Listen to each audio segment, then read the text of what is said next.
I was thinking about what I could talk to you about that you don't already know.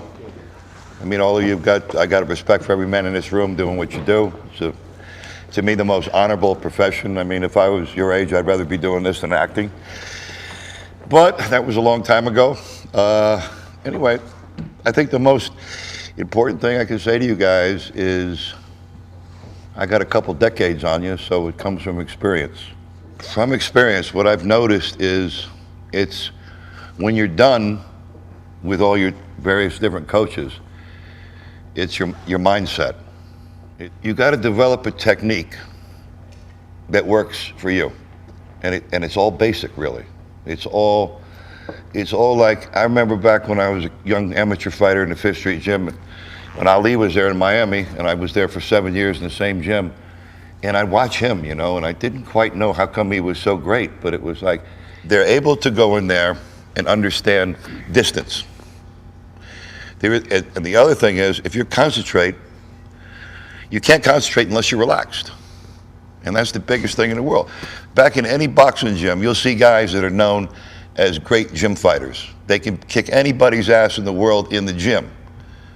But then you get under the lights, and that goes back to that basic thing. How can I take my game? How can I develop a technique that's going to work for me?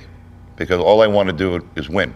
So you got to, if you have outside distractions, no matter, you can have all the talent, all the ability in the world, those outside distractions are going to mess up your game, and it's going to mess with your technique.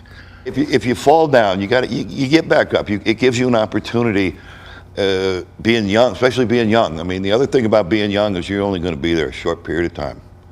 I mean, I think when I was your age, or whoever's a baby here your age, I mean, I thought I was going to stay like that forever.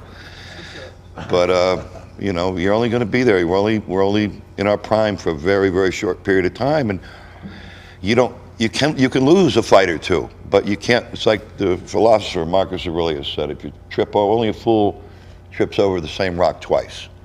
So don't keep making the same mistake. You know, it's you can't leave it up to your coaches to have the answer. You've got to develop that technique. You're the only one that can relax you in your fight. When I was fighting, I had a great trainer, Freddie Roach, you know, and it's like Freddie took no shit. You know, one time I was getting ready for a fight in Germany or Spain or somewhere, and I was going through the motions, okay? I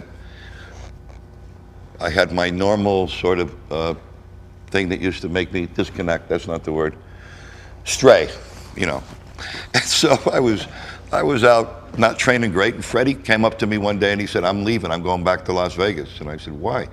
He said, "Because I don't train people to lose." And Freddie actually left me for a month and went back to Las Vegas. And then I went, wait a minute, if I'm going to do this, I don't want to lose. I want to be the best I can be. I know people are coming to see me lose. I'm going to let that happen. It's like, but you know, Freddie had to kind of hurt me a little bit and made me cry. I was ashamed that my trainer was giving up on me, and that made me work that much harder. Like I say, what Chael was saying is, you fall down, something happens drastic in your life, somebody dies that you love in your family, you know, none of us get a pass on that. That shit's gonna happen. And you just gotta keep on going. Otherwise, go get a real job. That's all I can say.